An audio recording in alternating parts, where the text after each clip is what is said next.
Hello students, कैसे हैं आप सब लोग।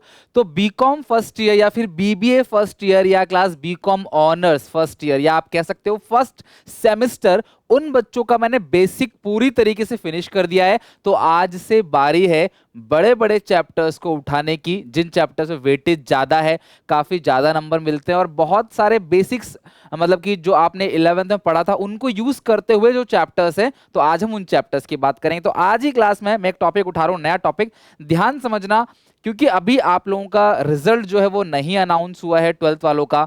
फिर भी आप लोगों की रिक्वेस्ट पे मैं आप लोगों को पढ़ा रहा हूं, तो यार अपना इंटरेस्ट लूज मत करो। शुरू में अच्छा पढ़ रहे थे, बाद में डाउन होते चले जा रहे हो, ये बहुत प्रॉब्लमेटिक सिचुएशन में ले आएगा आपको। तो वीडियो को लाइक करो, पूरा का पूरा एंड तक देखो, अपने सारे दोस्तों में शेयर करो अगर आप चाहते हो। देखो लास्ट लास्ट मोमेंट पे आप बोलोगे सर बोर्ड एग्जामिनेशन की मतलब कि हमारा सेमेस्टर एग्जाम होने वाला है उसकी प्रिपरेशन करा दो, लास्ट टाइम पे कुछ नहीं हो पाएगा। तो स्टार्टिंग से आप पढ़ते रहो। और आज मैं एक नया चैप्टर स्टार्ट करके दे रहा हूँ, वो है क्लास फाइनल अकाउंट्स। तो आप ध्यान रखना, वेरी इंपॉर्टेंट चैप्टर, या आपने 11th के अंदर ही पढ़ा होगा। हालांकि जो आपने 11th में पढ़ा था वो थोड़ा सा बेसिक्स था, और अब जो पढ़ोगे वो एक एडवांस लेवल का है, फाइनल अकाउंट्स। ठीक है, यानी क्लास आप इसे कह सकते हो फाइनेंशियल स्टेटमेंट्स। फाइनेंशियल स्टेटमेंट्स, और फाइनेंशियल स्टेटमेंट्स किसका है class? Of sole proprietorship firm. Sole proprietorship firm, यानी कि जहां पे सिंगल ओनर रहता है, हम उसका फाइनल अकाउंट्स बनाने वाले हैं, फाइनेंशियल स्टेटमेंट्स बनाने वाले हैं। तो आप बहुत अच्छे से समझना, वीडियो एंड तक देखना। मैं बार बार बोल रहा हूं, कॉपी लेके बैठो, क्योंकि मैं इसमें अच्छे से आपको 11th आपने कितना पढ़ा था कितना नहीं पता, बट यहां पे आपको जो बताने वाला हूं बिल्कुल बेसिक जीरो टू एंड बताऊंगा आपको। क्वेश्चंस भी आपको मैं दूंगा। हमारा वही टेलीग्राम चैनल सुनील पांडा क्लास 2020, मतलब कि आपने देखा होगा जो पुराना, इसमें 14,000 लोग हैं ना, उसी टेलीग्राम चैनल को आप सुनील पांडा सर्च करोगे, सुनील पांडा कॉमर्स क्लासेस आपको मिल जाएगा। ठीक ठीक है, 12th कॉमर्स का चैनल है, उसी पे आप ज्वाइन कर लेना। 13 to 14,000 लोग शायद उसमें हैं। ओके, कंटेंट कि हम क्या क्या पढ़ने वाले हैं इसके अंदर। तो हम सबसे पहली जो चीज इसके अंदर पढ़ेंगे वो पढ़ेंगे फॉर्मेट, यानी कि ट्रेडिंग अकाउंट। और ट्रेडिंग अकाउंट से भी क्वेश्चन पूछा जा चुका है, चाहे कोई भी यूनिवर्सिटी आपकी हो, चाहे कुछ भी हो, लेकिन ये जरूर पढ़ना, इससे बहुत इंपॉर्टेंट क्वेश्चंस आते हैं। ये चैप्टर तो आना ही आना है, चाहे कोई कहीं से भी पढ़ रहा हो, इट्स वेरी इंपॉर्टेंट, तो आप सबको जरूर पढ़ना चाहिए। Trading account, profit and loss account पढ़ेंगे, profit and loss account. Third point है class balance sheet, third point है बैलेंस शीट। और फोर्थ पॉइंट है क्लास एडजस्टमेंट्स, फोर पॉइंट है क्लास एडजस्टमेंट। यानी कि पहले मैं आपको बेसिक चीजें कराऊंगा, और उसके बाद पहले आपको बेसिक बेसिक चीजें पढ़ाऊंगा, उसके बाद जो भी एडजस्टमेंट्स हैं, इंपॉर्टेंट पॉइंट्स, इंपॉर्टेंट एडजस्टमेंट, वो सारी की सारी चीजें मैं आपको इस चैप्टर के अंदर कवर कराऊंगा। तो ध्यान से अच्छे समझना, बहुत मजा आने वाला है, बड़े बड़े क्वेश्चंस होंगे। मे भी कभी कभी एक ही क्लास के अंदर एक ही क्वेश्चन हो पाएगा, बट है बहुत जरूरी, है बहुत इंपॉर्टेंट। तो आप अच्छे से समझना इस चीज को, जो भी मैं आपको बताने की कोशिश करूंगा आज। ठीक है, तो क्योंकि आज की बेसिक क्लास में बहुत ज्यादा नहीं पढ़ा दूंगा आपको, आज हम कवर करेंगे ट्रेडिंग अकाउंट का पूरा फॉर्मेट, और प्रॉफिट एंड लॉस अकाउंट का पूरा फॉर्मेट आज हम देखेंगे।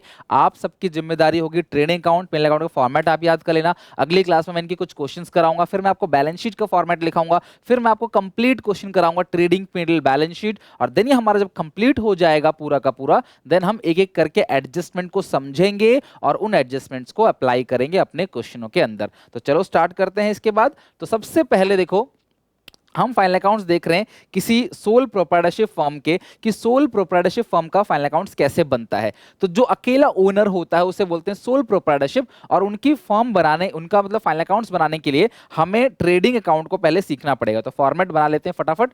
ट्रेडिंग अकाउंट, सबसे पहला फॉर्मेट है यहां पे ट्रेडिंग अकाउंट।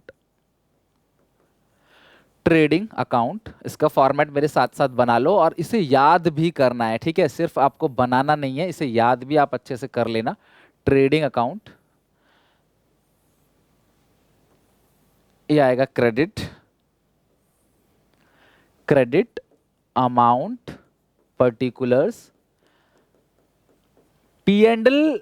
समझ लेना कि ट्रेडिंग अगर आपको अच्छे से आ गया समझ, तो पी एंड एल भी समझ आ ही जाएगा। हालांकि पी एंड एल का फॉर्मेट बहुत बड़ा है, लेकिन फिर भी वो आपको पूरा समझ आ जाएगा। ठीक है, पर्टिकुलर्स, क्योंकि जो चीज ट्रेडिंग में नहीं आएगी वो चीज जो है वो पी एंड एल में आएगी। ठीक है, तो ये आपका हो गया ट्रेडिंग अकाउंट। सबसे पहले इसके अंदर लिखते हैं टू ओपनिंग स्टॉक। फॉर्मेट जो बनेगा, सबसे पहले टू ओपनिंग स्टॉक लिखोगे, टू ओपनिंग स्टॉक, और यहां पर अपोजिट साइड लिखोगे लास्ट में by closing stock, by closing stock. ठीक है, ध्यान समझना, ओपनिंग क्लोजिंग मैं आपको यहीं पे याद भी करा दूंगा। ठीक है, ओपनिंग क्लोजिंग कैसे आप याद करोगे, ओपनिंग और क्लोजिंग इस तरीके से आप याद रख लेना। ठीक है, इसके बाद परचेजेस, टू परचेजेस। ध्यान रखना, जब भी मैं यहां परचेज बोलता हूं तो कैश प्लस क्रेडिट परचेज बोल रहा हूं। क्या बोल रहा हूं, cash purchase plus credit purchase, नगद जितना खरीदा उधार जितना खरीदा, टोटल परचेज यहां पे आएगा। परचेज में से हम माइनस कर देंगे, परचेज में से हम माइनस करेंगे परचेज रिटर्न। क्या माइनस करेंगे, परचेज रिटर्न। फटाफट कमेंट सेक्शन में मुझे हर एक बच्चा बताएगा परचेज रिटर्न का दूसरा नाम क्या होता है, कमेंट करके मुझे बताओ। क्यों बेटा, मैं जो जो आपको बोल रहा हूं ना बहुत ध्यान से सुनना पड़ेगा, क्योंकि कई बार परचेज रिटर्न की जगह वही नाम लिखा हुआ आएगा आपको, तो जब आपको नाम ही आपको नहीं पता रहेगा तो आप करोगे कैसे। तो ध्यान रखना, परचेज रिटर्न आपको लिखा हुआ आएगा बाय सेल्स। तो जब भी मैं बोलता हूं सेल्स तो ये दोनों सेल्स आता है, cash sales plus credit sale, और सेल्स में से मैं माइनस कर दूंगा सेल्स रिटर्न, सेल्स में से माइनस करूंगा मैं सेल्स रिटर्न। और बेटा सेल्स रिटर्न का भी जो दूसरा नाम है वो फटाफट मुझे कमेंट में आप करके बताओ, सेल्स रिटर्न का दूसरा नाम क्या है, मतलब परचेज रिटर्न का दूसरा नाम, सेल्स रिटर्न का दूसरा नाम, कमेंट करके बताओ फटाफट, और मैं भी डिस्कस कर ही लूंगा एंड तक कहीं ना कहीं। तो फॉर्मेट कैसे याद करना है, opening stock, closing stock, purchase sale. बोलो, opening stock, closing stock, purchase sales. Done यहां तक। अब इसके बाद कुछ ऐसे एक्सपेंसेस जिनको बोलते हैं डायरेक्ट एक्सपेंस, ऐसा खर्चा जो सीधा सीधा प्रोडक्शन से रिलेटेड है, फैक्ट्री से रिलेटेड है, आउटपुट को बनाने से रिलेटेड है, मशीन से रिलेटेड है, ऐसे सारे खर्चे क्लास हम यहाँ रिकॉर्ड करेंगे। आप सीधी सीधी बात टू द पॉइंट समझ लो, आपको यहाँ सारे डायरेक्ट एक्सपेंस रिकॉर्ड करने हैं। तो सबसे पहला जो मैं लिख रहा हूं ध्यान समझना, वेजेस एंड सैलरीज। बेटा सुनो, खाली वेजेस लिखा हो, खाली कॉपी में लिख लेना, रफ में कहीं लिख लेना, खाली वेजेस लिखा हो तो भी यहां पे आएगा, वेजेस एंड सैलरीज लिखा हो तो भी यहां पे आएगा। हालांकि सैलरी को इनडायरेक्ट एक्सपेंस मानते हैं, लेकिन वेजेस एंड सैलरी लिखा हुआ है तो मैं सेग्रीगेट कैसे करूं, कितना वेज है कितना सैलरी है, तो मैं ऐसा मान लूंगा कि वेजेस का जो पोर्शन है, वेजेस का जो पोर्शन है इस अमाउंट के अंदर ज्यादा है, और हम इसको सेग्रीगेट नहीं कर पा रहे, इसीलिए wages and salary trading account में आ गया। मतलब हमने क्या मान लिया, इसको डायरेक्ट एक्सपेंस मान लिया। यही वजह होती थी क्लास 11th में टीचर आपको बोलती थी वेजेस एंड सैलरी आएगा ट्रेडिंग में, सैलरी एंड वेजेस आएगा पी एंड एल में, क्योंकि वेजेस एंड सैलरीज के अंदर ज्यादा प्रोपोर्शन किसका है, वेजेस का है, इसीलिए यहां पे आ गया। ठीक है, to power and fuel, to power and fuel वो भी यहां पे आएगा। ठीक है, टू क्लास यहां पे फैक्ट्री एक्सपेंसेस, टू फैक्ट्री, कोई भी फैक्ट्री का जो एक्सपेंस है आप वो यहां पे लिखोगे। ठीक है, टू फैक्ट्री एक्सपेंसेस यहां पे लिखोगे। टू मतलब कि जो भी डायरेक्ट एक्सपेंस है, ठीक है, लाइक कैरेज इनवर्ड, चाहे कैरेज हो चाहे फ्रेट हो, इनवर्ड यहां पे आएगा। सर कैरेज फ्रेट क्या होता है, किराया भाड़ा, सामान आपके गोडाउन तक आपके शोरूम तक कहां से आएगा, कहीं ना कहीं से तो आएगा ना, तो वहां से जब सामान आएगा तो वहां का भाड़ा दोगे ना, आप लोडिंग अनलोडिंग का पैसा दोगे, किराया भाड़ा दोगे, वही आपका कैरेज और फ्रेट है। ठीक है, डिपेंड करता है कैसे आ रहा है, बड़ी गाड़ी से आ रहा है क्लास, या फिर तांगे से आ रहा है, या फिर कोई छोटा मोटा डंफर से आ रहा है, किस तरीके से आ रहा है। तो इनवर्ड का मतलब क्या है कि सामान को मंगवाया, तो सामान को जो मंगवाया है उस पे जो किराया भाड़ा दिया है। मान लो मैं रेफ्रिजरेटर बेचता हूं, तो रेफ्रिजरेटर कहीं ना कहीं मेरे पास तो पहले आएगा ना, तो मेरे पास जो आ रहा है वो डायरेक्ट एक्सपेंस है। ठीक है, तो इसलिए हम क्या करते हैं, उसको यहाँ पे दिखाते हैं कैरेज इनवर्ड, फ्रेट इनवर्ड। तो ये सारे जितने भी एक्सपेंस आपने देखे यहाँ पे, वो सारे के सारे क्या है क्लास, फैक्ट्री से रिलेटेड जितने भी एक्सपेंस है, किससे, फैक्ट्री से, वो डायरेक्ट एक्सपेंस है, वो ट्रेडिंग में आएगा। ऑफिस से रिलेटेड जितने भी खर्चे हैं वो इनडायरेक्ट एक्सपेंस है, वो पी&एल में आएगा। तो आई होप आपका क्लास ये पूरा का पूरा कॉन्सेप्ट क्लियर हो गया होगा। बस इतना ही ध्यान रखना है, बाकी जो थोड़ी बहुत चीजें ऐड होंगी वो मैं क्लास आपको आगे बताता चला जाऊंगा कैसे कैसे ऐड होना है। ठीक है, तो आप इनको इन सबको माइनस करोगे, जो भी आपके पास बैलेंस यहाँ बचेगा उस बैलेंस को आप लिख दोगे यहाँ पे टू ग्रॉस प्रॉफिट, जो भी यहाँ बैलेंस है उसे क्या लिख दोगे, टू ग्रॉस प्रॉफिट। तो बेटा आपको ये फॉर्मेट जरूर अच्छे से लर्न कर लेना है, क्योंकि अगर आपको ट्रेडिंग का फॉर्मेट याद हो गया तो P&L का आपको अच्छे से लर्न हो जाएगा। और जितने भी ये खर्चे मैंने लिखे हैं क्लास, ये सारे के सारे डायरेक्ट एक्सपेंस है, ठीक है। पावर फ्यूल हो गया, वेजेस एंड सैलरी हो गया, कैरेज इनवर्ड हो गया, फ्रेट इनवर्ड। कैरेज इनवर्ड को ना कैरेज ऑन परचेज भी बोलते हैं, बिकॉज हम खरीद रहे हैं ना, परचेज, कैरेज ऑन परचेज। या फैक्ट्री एक्सपेंस हो गए, सारे के सारे खर्चे जो हैं ये डायरेक्ट एक्सपेंस है। ये कहाँ पे जाता है क्लास, ट्रेडिंग अकाउंट के डेबिट साइड, ये डायरेक्ट एक्सपेंस है, ठीक है। उधर साइड कुछ नहीं आना है। तो आप इसका स्क्रीनशॉट ले सकते हो, सीधा कंप्लीट हो गया आपका ट्रेडिंग अकाउंट। ओके, अब चलते हैं P&L अकाउंट पे। बेटा ये फॉर्मेट बस आप अच्छे से करके आ जाना, अगली क्लास में आपको इनसे रिलेटेड क्वेश्चंस कराऊंगा, बहुत अच्छे अच्छे क्वेश्चंस कराऊंगा इनसे रिलेटेड। तो ये फॉर्मेट आपको बहुत अच्छे से लर्न होना चाहिए किसी भी कीमत पे। आज मैं ज़्यादा कुछ बताना नहीं वाला, बस एक तरीके से समझ लो ये अनाउंसमेंट है कि अब से बड़े बड़े चैप्टर स्टार्ट हो गए हैं। तो वीडियोज़ को एंड तक देखना चालू कर दो, लाइटली मत लो। जो गलती हमेशा करते हो एंड में पढ़ने की, वो मत करो, शुरू से पढ़ो और वीडियो को सारे दोस्तों में शेयर करो। बेटा देखो, आप सब लोगों की रिक्वेस्ट पे ही मैं बीकॉम का पढ़ा रहा हूँ। पूरे यूट्यूब पे कोई भी नहीं मिलेगा आपको जो पूरा सिलेबस 0 to end करा रहा हूँ, कोई भी नहीं मिलेगा आपको। वो इसलिए नहीं मिलेगा क्लास, क्योंकि ऑडियंस नहीं है, लेकिन मैं फिर भी थोड़े कम बच्चों के लिए भी काम करने को तैयार हूँ। यार आप वीडियोस को शेयर किया करो, सपोर्ट किया करो, चैनल आपका है, आप सपोर्ट नहीं करोगे तो कल को क्लास में कंटिन्यू नहीं कर पाऊंगा, मैं टिक नहीं पाऊंगा। आपके सपोर्ट के बिना कुछ भी नहीं था, ना कुछ हूँ ना कुछ आगे रह पाऊंगा, सीधी सी बात है। तो प्लीज यार do like, comment and share to all your friends. अब आते हैं class profit and loss account, profit and loss account, ठीक है। प्रॉफिट लॉस अकाउंट, इससे हमें प्रॉफिट लॉस का पता चलेगा कि हमने कितना प्रॉफिट कितना लॉस कमाया। अब इस अकाउंट की कोई फिक्स नहीं है कि इसके अंदर इतनी ही चीजें आएंगी, तो मैं आपको इसके अंदर मैक्सिमम चीजें जो आ सकती हैं वो मैं लिखवा दूंगा, लेकिन क्वेश्चन को बनाते वक्त हमें कुछ और चीजें जरूर यहां पर मिलेंगी, ठीक है। ये फाइनल अकाउंट्स होता है, यानी कि क्लास किसी भी फर्म का फाइनली जो प्रॉफिट लॉस निकलता है वो इस स्टेटमेंट से निकलता है, सॉरी इस अकाउंट से, ठीक है। तो ये पर्टिकुलर्स पर्टिकुलर्स अमाउंट। तो अच्छा एक चीज और, जैसे आपने ऊपर देखा कि मैंने आपको बताया यहाँ पे ग्रॉस प्रॉफिट, तो अगर ये साइड बड़ी हुई, अगर डेबिट साइड बड़ा हुआ तो जो बैलेंस आएगा वो किस नाम से आ जाएगा, बाई ग्रॉस लॉस, ठीक है। ये जो बैलेंस अगर डेबिट साइड बड़ा हो गया, हालांकि बहुत कम होता है, लेकिन अगर डेबिट साइड बड़ा हुआ तो जो बैलेंस आएगा वो लॉस के नाम से आएगा। अब इस प्रॉफिट को आप भेजोगे क्रेडिट और इस लॉस को भेजोगे आप डेबिट साइड, ठीक है। तो जब आप बनाओगे ना प्रॉफिट लॉस अकाउंट, तो जो ट्रेडिंग अकाउंट का बैलेंस है वो प्रॉफिट लॉस अकाउंट का ओपनिंग बनेगा। तो यहां लिखोगे by gross profit, by gross profit. और यहां अगर उधर लॉस आया तो टू ग्रॉस लॉस। तो ग्रॉस प्रॉफिट और ग्रॉस लॉस इस तरीके से आपने इसको लिख देना है, ग्रॉस प्रॉफिट या ग्रॉस लॉस, ठीक है। तो अब हम एक एक करके सारे के सारे इनडायरेक्ट एक्सपेंस को, ध्यान रखना कौन से एक्सपेंस, इनडायरेक्ट एक्सपेंस को यहां पे लिखेंगे। जितने भी इनडायरेक्ट एक्सपेंस है, जो तुम्हारे मन में आ जाए ना क्लास वो खर्चा लिख देना, जो क्लास मेरे से रह जाए वो कमेंट में लिख देना, बिकॉज खर्चे 1000 हो सकते हैं, कोई फिक्स नहीं है, कोई लिमिटेशन नहीं है। तो मैं एक एक करके सारे खर्चे लिखने वाला हूं और आप सब लोग फटाफट जरा एक करके मुझे डिक्टेट करते चलो। तो सबसे पहले यहां लिखोगे सैलरी, खाली सैलरी लिखा हो या सैलरी एंड वेजेस लिखा हो वो आता है यहाँ पे। टू इंटरेस्ट, कोई भी क्लास अगर आप ब्याज भरते हो लोन पे, किसी भी का ब्याज भरते हो, टू इंटरेस्ट। टू रेंट, ठीक है। टू इंश्योरेंस, तो बहुत सारी बातें इसके अंदर ऐसी होती है जिनसे क्वेश्चन नहीं बनता और काफी सारे एडजस्टमेंट, और ये बड़ा चैप्टर है, इससे कोई जल्दीबाजी तो करना मत क्योंकि काफी टाइम लगने वाला है। समझ लो कि ये आपके बीकॉम के सिलेबस का top second top third chapter के अंदर आएगा, मतलब टॉप 3 चैप्टर के अंदर ये चैप्टर आ जाएगा। और मैं इसलिए शुरू कर रहा हूँ कि 11th में थोड़ा बहुत आपने पढ़ा है, तो अभी मैं कोई नई चीज़ नहीं बता दूंगा जो बिल्कुल ही डिफरेंट हो, लाइक ब्रांच है, डिपार्टमेंटल है, इन्वेंट्री है, हायर परचेज है, वो सब नहीं बता रहा मैं आपको। बेसिक बता रहा हूँ आपको जो आपने थोड़ा बहुत देखा है, ताकि आपका इंटरेस्ट बना रहे और आप पढ़ते रहो, ठीक है। इंश्योरेंस हो गया।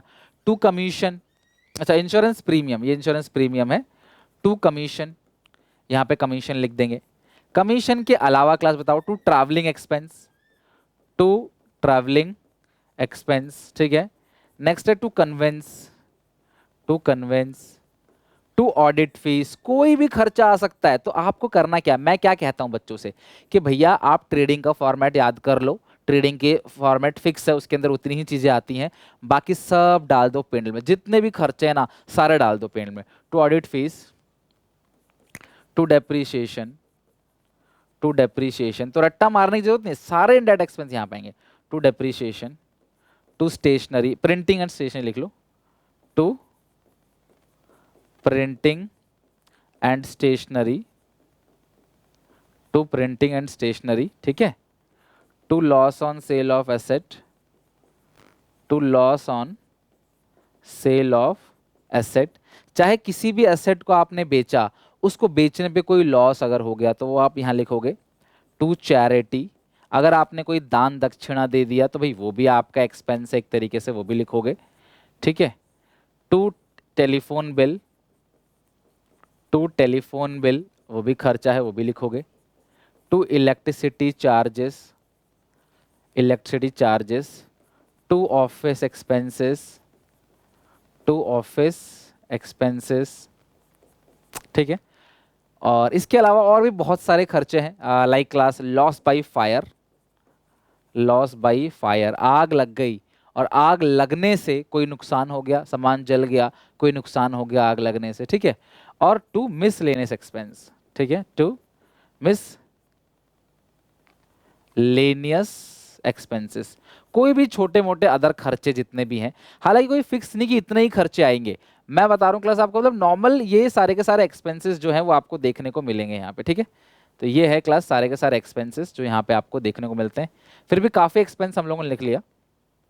अब बात करते हैं इनकम की, कि कुछ इनकम आपको यहाँ पे देखने को मिलेगा, जैसे by rent received, by rent received, by dividend received, अगर डिविडेंड आपको मिलता है, dividend received, by commission received, by commission received, by insurance claim, कोई भी क्लास आपको इंश्योरेंस क्लेम अगर आपको मिल जाता है, आपने इंश्योरेंस कराया था, आपको कंपनी ने क्लेम दे दिया कोई नुकसान होने पे, तो वो आपको अगर मिल जाता है तो वो यहाँ पे आएगा। इसके अलावा भाई हाँ एक चीज़ आप जरूर लिखना, यहाँ पे प्रोविजन फॉर डाउटफुल डेट, मैं यहाँ पे लिखूंगा प्रोविजन फॉर डाउटफुल डेट, ठीक है। डिविडेंड क्लास शेयर होल्डर्स को मिलता है, शेयर होल्डर्स को। डेबिट साइड एक चीज़ लिखना क्लास, क्योंकि ये कॉमन है और मैं यहाँ पे लिखना भूल गया हूँ, तो आप जरूर लिख लो यहाँ पे बैड डेट्स, क्या लिखोगे, बैड डेट्स, जो पैसे डूब गए। और टू एडवर्टीजमेंट, टू एडवर्टाइजमेंट, आप कोई भी अगर एडवर्टाइजमेंट करते हो ना तो उसका जो भी खर्चा है वो जरूर डेबिट साइड लिख दो, बिकॉज ये कॉमन चीज़ें हैं, ये आती ही आती हैं, ठीक है। चलो, तो by provision for doubtful debt, by gain on sale of asset, by gain on sale of asset, कोई इंटरेस्ट आपको अगर मिलता है, by interest received, by interest received. तो ये सारी की सारी चीजें इनकम, इनकम बहुत कम है, खर्चे बहुत ज्यादा हैं, ठीक है। इनकम तो मेजर इनकम सेल से आती है, आपको पता है। तो यहाँ पे सारे खर्चे, यहाँ सारी कमाई, फॉर्मेट में मेरे साथ साथ आप लिखते जाना, वीडियो पॉज करके या स्क्रीनशॉट लेके, जैसा भी आपको ठीक लगे। तो ये दोनों फॉर्मेट लिखने के बाद ही मैं आपको अगली क्लास में इनके क्वेश्चंस कराऊंगा और फिर हम चलेंगे बैलेंस शीट पे, ठीक है। तो ये हो गया हमारा कंप्लीट।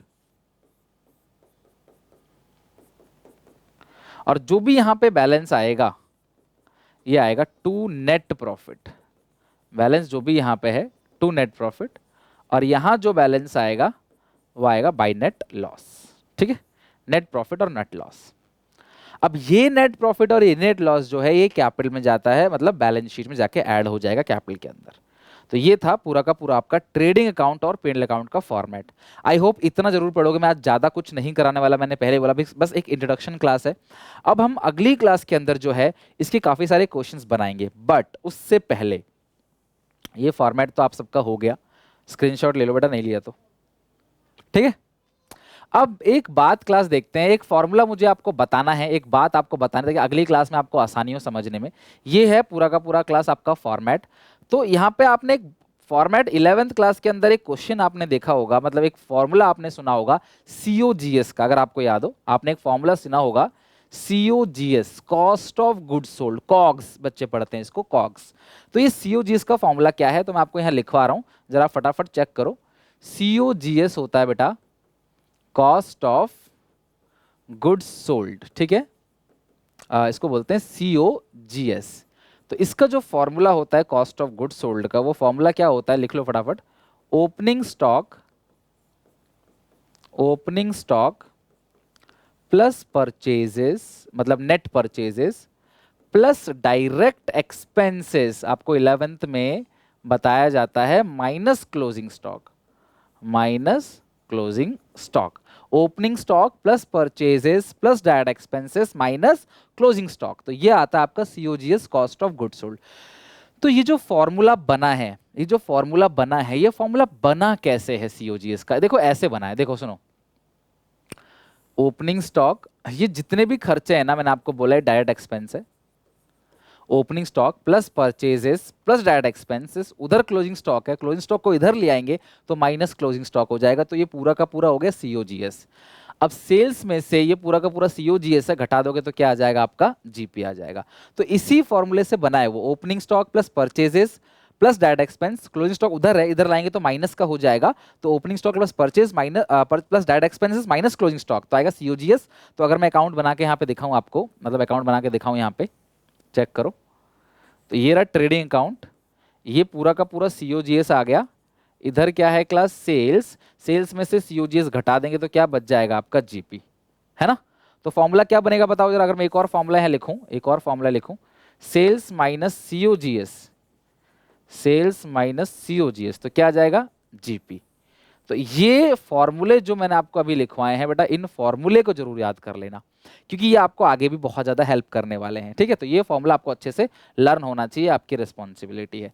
अच्छा एक बात और, एक बात और आपको जरूर पता होना चाहिए, अगर कभी भी जीपी कॉस्ट पे 1/3 है, क्योंकि मैं क्वेश्चन कराऊंगा जो आ चुका है पहले भी, दिल्ली यूनिवर्सिटी में आ चुका है पहले भी, तो कॉस्ट पे अगर 1/3 है तो सेल पे जीपी कितना होगा? 1/4। ये आपको ध्यान रखना है। एक तरीके से मैं पहले आपको ना एकदम आपके दिमाग में सेट कर देता हूं, चीजें आपको आ जाएंगी, हाँ मुझे आती तो है, फिर मैं समझाऊंगा आपको, ठीक है। अगर जीपी कॉस्ट पे 1/4 है तो बोलो जीपी सेल्स पे कितना होगा? सेल्स पे डिनोमिनेटर में एक बढ़ा देना, बस डिनोमिनेटर में ज्यादा कर देना सेल्स पे। तो कॉस्ट पे 1/3, सेल पे 1/4, कॉस्ट पे 1/4, सेल पे 1/5, ठीक है। अब बताओ जरा, अगर कॉस्ट पे 1/5 है तो सेल्स पे कितना होगा? बेटा बेटा जीपी की बात कर रहा हूं, जीपी कॉस्ट पे 1/5 है, सेल पे 1/6, तो यानी कि कॉस्ट से सेल पे जाने के लिए डिनोमिनेटर में ऐड कर देना, सेल से कॉस्ट में आने के लिए डिनोमिनेटर से माइनस कर देना। लाइक सेल पे 1/4 है तो कॉस्ट पे 1/3, सेल पे 1/5 कॉस्ट पे 1/4, सेल पे 1/6 कॉस्ट पे 1/5, और इसका उल्टा, कॉस्ट पे 1/3 सेल पे 1/4, कॉस्ट पे 1/4 सेल पे 1/5, कॉस्ट पे 1/5 सेल पे 1/6। तो इस तरीके से आपको निकालना आना चाहिए। अब सर ये हुआ कैसे, ये कैसे हुआ? चलो हमें याद हो गया, कॉस्ट पे जितना भी होगा सेल पे नीचे डिनोमिनेटर में एक ऐड कर देंगे, लेकिन ये क्यों हुआ और ये किस वजह से हुआ? तो आगे क्लास मेरी बात सुनो, ये हुआ कैसे, ठीक है। चलो चेक करो, सुनो मेरी बात, ध्यान समझना। अगर बोलो किसी भी सामान की कॉस्ट है 100 रुपीज, किसी भी सामान की कॉस्ट कितनी है क्लास? 100, और जीपी 20% है, जीपी कितना है? 20%। बट 20% का ही मतलब क्या होता है? 1/6। तो मुझे पता है कि कॉस्ट पे 1/5, कॉस्ट पे 1/5 है, दैट इज 20 रुपीज, तो सेल्स वैल्यू आ जाएगी कितनी? 120। सेल वैल्यू कितनी आ गई? 120। अगर मैं बोलूं GP on cost, GP on cost यानी सीओजीएस, तो आप ऊपर क्या लिखोगे? जीपी, नीचे क्या लिखोगे? कॉस्ट, क्योंकि जीपी कॉस्ट पे है, तो कितना आ गया? 1/5। लेकिन अगर मैं तुमसे बोलूं मैं जीपी ऑन सेल, तो आप प्रॉफिट कितना लोगे? प्रॉफिट है 20, सेल कितना है? 120, जीपी ऑन सेल तो नीचे से लेना पड़ेगा, कितना आएगा? 1/6। तो हो गया ना प्रूफ कि कॉस्ट पे अगर 1/5 है तो सेल पे कितना है? 1/6। तो सर इन चीजों का रोल क्या है, कहां पे यूज करेंगे इसको? मैं बताता हूं क्लास कि आप इसे कहां यूज करोगे, ठीक है। कहां यूज करोगे ये आपको मैं बताता हूं, सुनो क्लास सुनो। अगर मैं आपको एक क्वेश्चन दूं, अभी फिलहाल एक क्वेश्चन दूं आपको, एक क्वेश्चन में मैं आपको लिख के दूं यहाँ पे कि कॉस्ट है 5 लाख रुपए, कॉस्ट है 5 लाख रुपए, ठीक है। किसी भी सामान की जो कीमत है वो 5 लाख रुपए है। जीपी ऑन सेल्स 1/6, आपको निकालना है प्रॉफिट, ग्रॉस प्रॉफिट कितना है ये आपको निकालना है, ठीक है। आपको कॉस्ट दिया हुआ है 5 लाख, जीपी सेल का 1/6 है, पर सेल तो है ही नहीं मेरे पास, कैसे करूंगा क्वेश्चन को सॉल्व? सेल तो है ही नहीं मेरे पास, मैं क्वेश्चन को सॉल्व कैसे करूंगा? सेल्स तो नहीं है मेरे पास। तो मुझे जीपी ऑन सेल अगर 1/6 है तो जीपी ऑन कॉस्ट कितना होगा? बताया था ना क्लास, एक कम कर देना, 1/5। सेल पे 1/6 है तो कॉस्ट पे कितना होगा? 1/5। तो आपको कॉस्ट दिया हुआ है 5 लाख और जीपी जो है वो कॉस्ट का 1/5 है, तो 5 लाख का आप 1/5 कर देना, जो कि बन जाएगा कितना, 1 लाख। अब जीपी आपको 1 लाख मिल गया, कॉस्ट आपकी 5 लाख है, लागत 5 लाख, प्रॉफिट 1 लाख, तो सेल्स वैल्यू कितनी आ जाएगी क्लास, 6 लाख। अब तुम क्वेश्चन के अकॉर्डिंग चलो, क्वेश्चन ने तुम्हें क्या कहा था, सुनो रीचेक करते हैं। क्वेश्चन कह रहा था जो जीपी है वो सेल का 1/6 है, तो फटाफट 6 लाख का 1/6 करो, आपका जीपी देखो 1 लाख आ रहा होगा। हमारा क्वेश्चन बिल्कुल ठीक है, क्रॉस चेक कर लिया हमने। सेल 6 लाख है और जीपी सेल का 1/6 है, और सेल कितना है क्लास यहाँ पे 6 लाख, 6 लाख का 1/6, जीपी कितना आ जाएगा 1 लाख। Done, finish. तो आई होप आप इन चीजों को समझ रहे हो। कॉस्ट से सेल पे आने के लिए डिनोमिनेटर में एक ऐड करना है, सेल से कॉस्ट पे जाने के लिए डिनोमिनेटर में क्या करना है, एक लेस करना है। तो यहां तक अच्छे से पढ़ के आना, नेक्स्ट क्लास में हम लोग कंटिन्यू करेंगे नए टॉपिक के साथ। तब तक के लिए take care, bye bye. Like जरूर करके जाना, जितने भी लोग वीडियो को देख रहे हो अपने सारे दोस्तों को शेयर करना, और चैनल को सब्सक्राइब करके बेल आइकन जरूर दबा देना, अगर आप BCom first semester, second semester, जिस भी सेमेस्टर में हो, ठीक है।